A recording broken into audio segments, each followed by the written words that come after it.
Hello everyone! RetroCon here! Darktide. Darktide! What a bittersweet experience you are. I am so conflicted, so torn on how to review this game. On one hand, I feel as if though I have just witnessed an Ivy League student with so much potential get into a horrific accident. On the other hand, that student was an alcoholic and should not have been driving on the wrong lane at twice the speed limit. The possibilities. All that hard work and grandiose potential. But you know what? I cannot blame the student. This is the future we chose. Us gamers are self-perpetuating victims who continue to give alcohol to these abusive and predatory students. We keep hoping they will change. We keep hoping they will do the right thing. If we just voice our complaints and threaten to distance ourselves from them. But they never change. They say they will. But the moment we turn around, they are already stabbing us in the back. Okay, I think my analogy has completely derailed and I have no idea where I was going with it. So let's get started on this review. Well, before we start, I should probably give you a small preamble on the Warhammer 40k universe. Do you love the future? Do you want to live in a universe where eldritch abominations exist and want nothing more than to rip the flesh off your bones? Do you want to be used as cannon fodder or die a pathetic death in some factory world that violates every OSHA standard known to man? Do you fancy a universe where the only thing keeping humanity together is a petrified skeleton kept alive only through the sacrifice of thousands of innocents a day? If you answered yes to any of this, then what the fuck is wrong with you?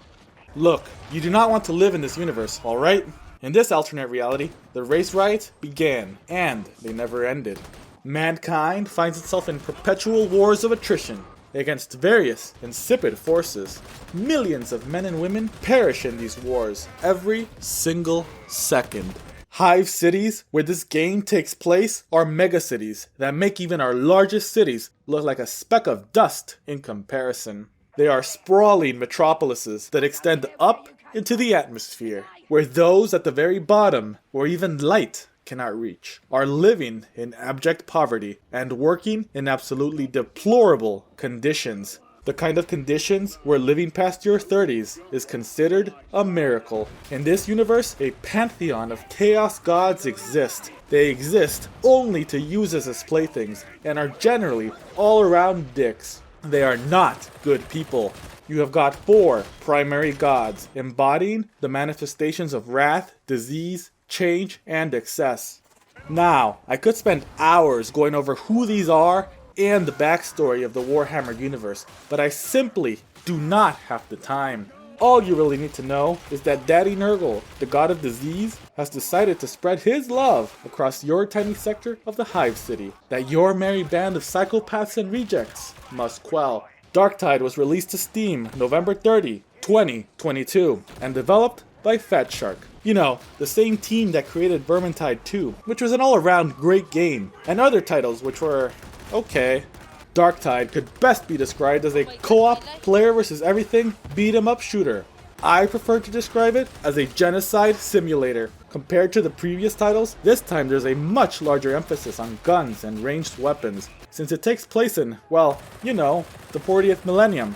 Now, you would think that a company that gave us a great game expanding into a similar universe following the same formula couldn't possibly screw this up. Well, my sweet summer child, Fat Shark gave us a pie and topped it off with a fat turd and ruined the good graces of its fanbase with a few decisive and shitty decisions. But first, let us cover the good stuff. Darktide is a visceral game with plenty of intense and brutal action. If you are not hacking limbs off your foes or crushing the skulls of your enemies, then you are probably busy getting every imaginable disease known to man. Yes, it is one of those types of games, and my character probably has the entire CDC catalog flowing through his veins. I'm gonna be honest with you. I have a love-hate relationship with this game. You can tell a ton of passion and energy went into it. Look at this setting. An expansive city so huge that it borders on oppressive. Look at this assembly line of tanks being manufactured that you would miss if you were not an anti-social content creator on YouTube. Or what about these giant pipes that look like they do something important?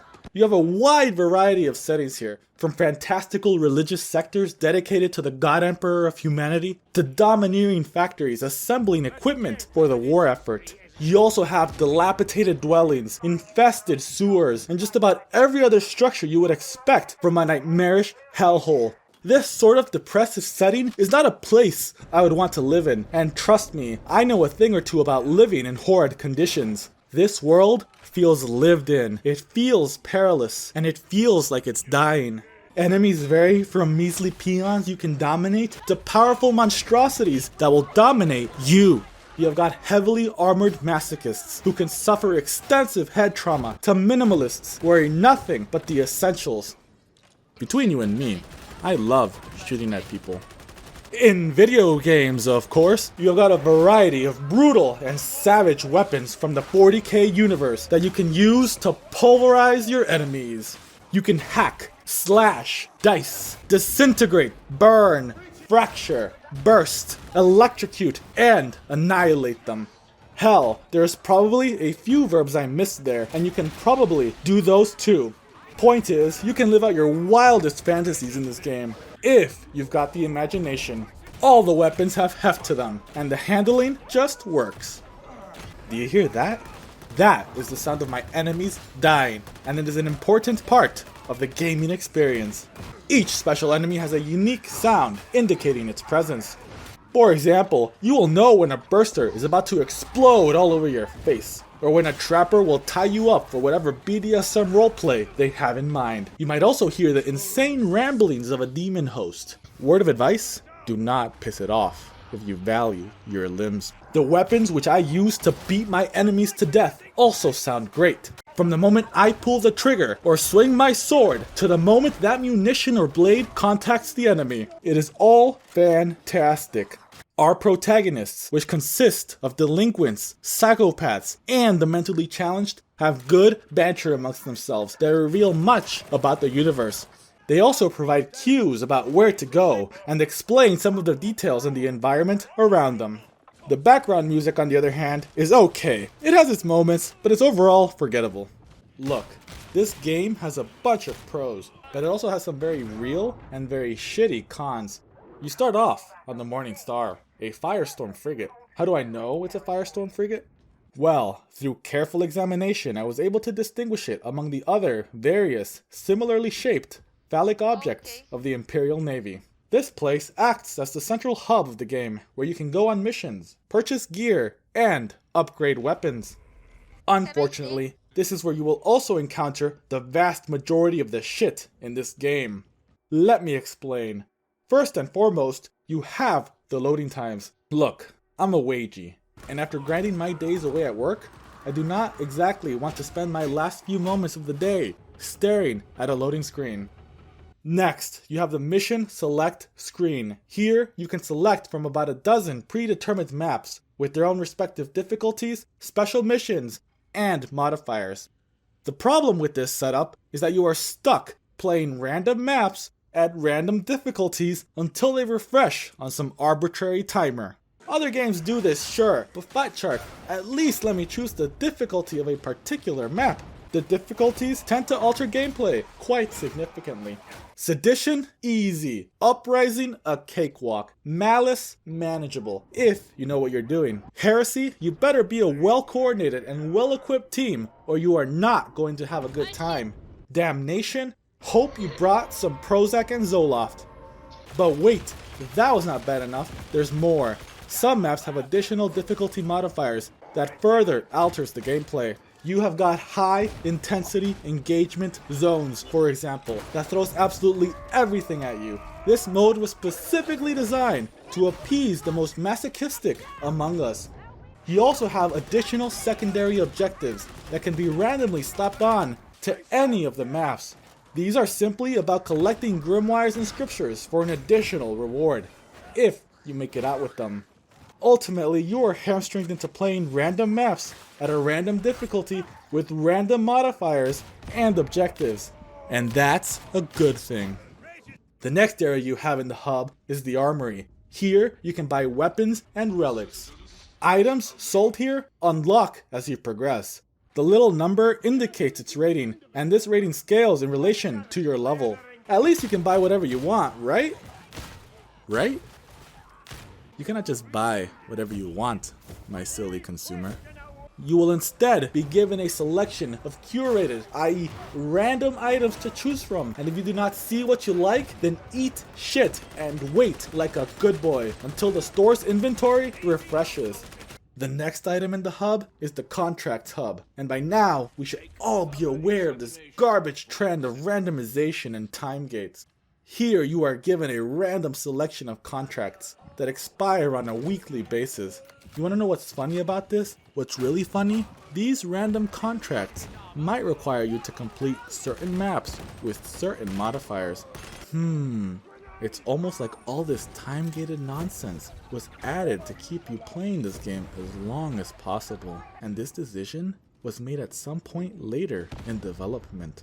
But hold on to your booches, because we are not done. Oh no, I did not cover the last significant item in the hub. We have got, of course, our cosmetics shop, which you guessed it, also has time-gated randomization to it.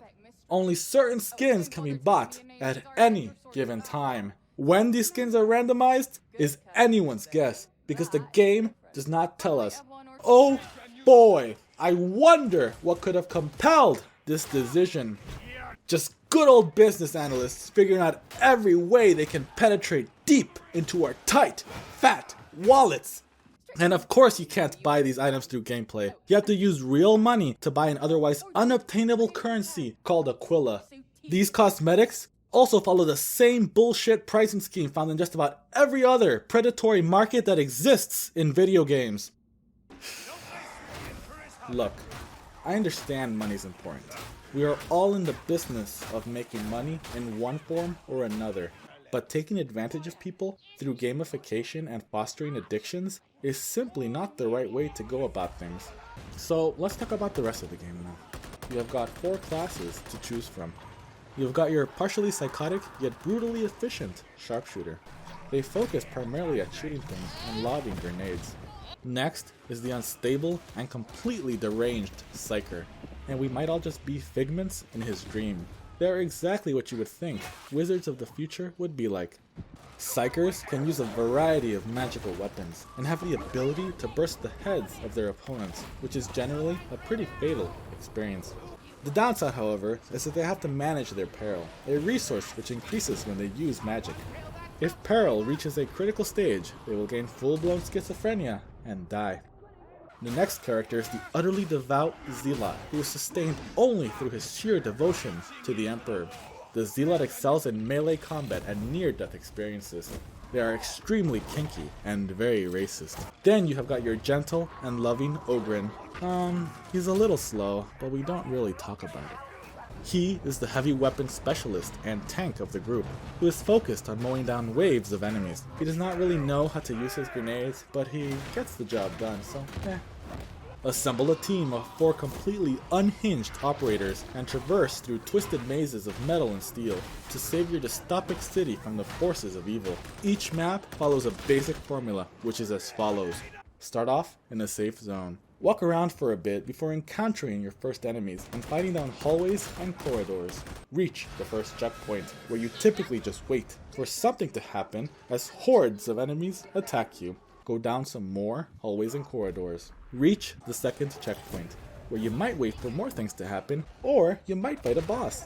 Either way, once you have done that, you make a run for the extraction zone, and you're done. You will find scattered chests throughout your run. These chests might contain ammo, grenades, and other assorted goods. Throughout the stage, you will encounter your average enemies, which consist of crack addicts, and those who have succumbed to Big Daddy Nurgle.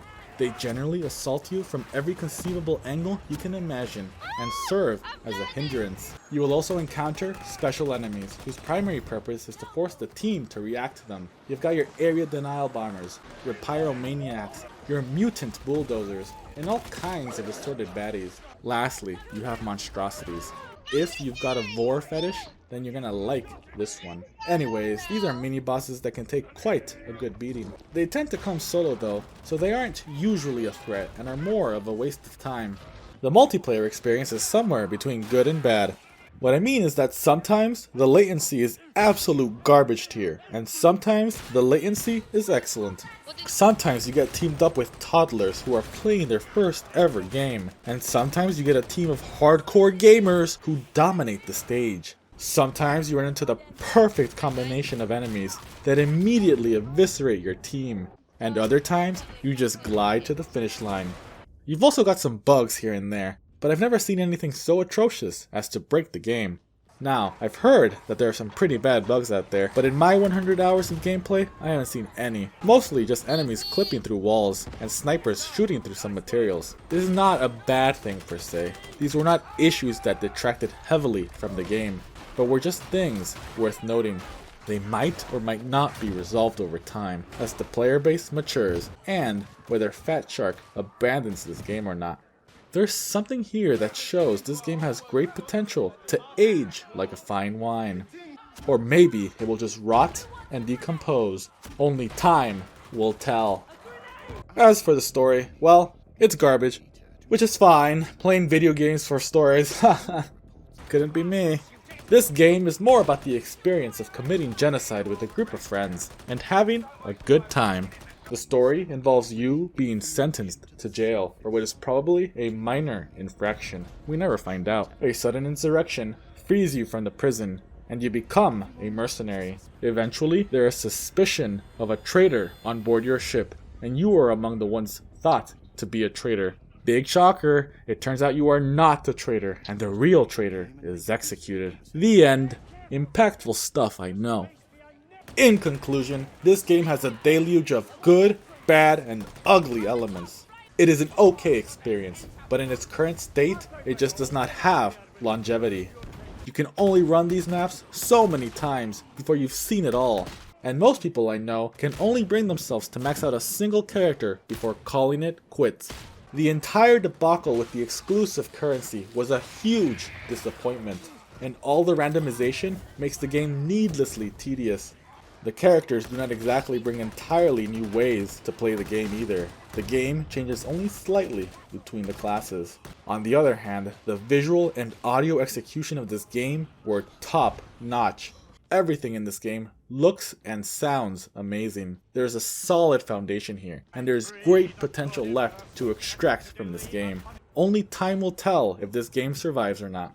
As it currently stands, I wouldn't recommend it, unless you're a solid fan of the 40k franchise and Vermintide series.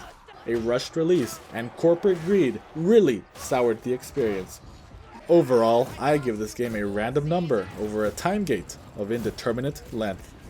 Anyways, that is all I got for today. Thanks for watching, and have a beautiful day.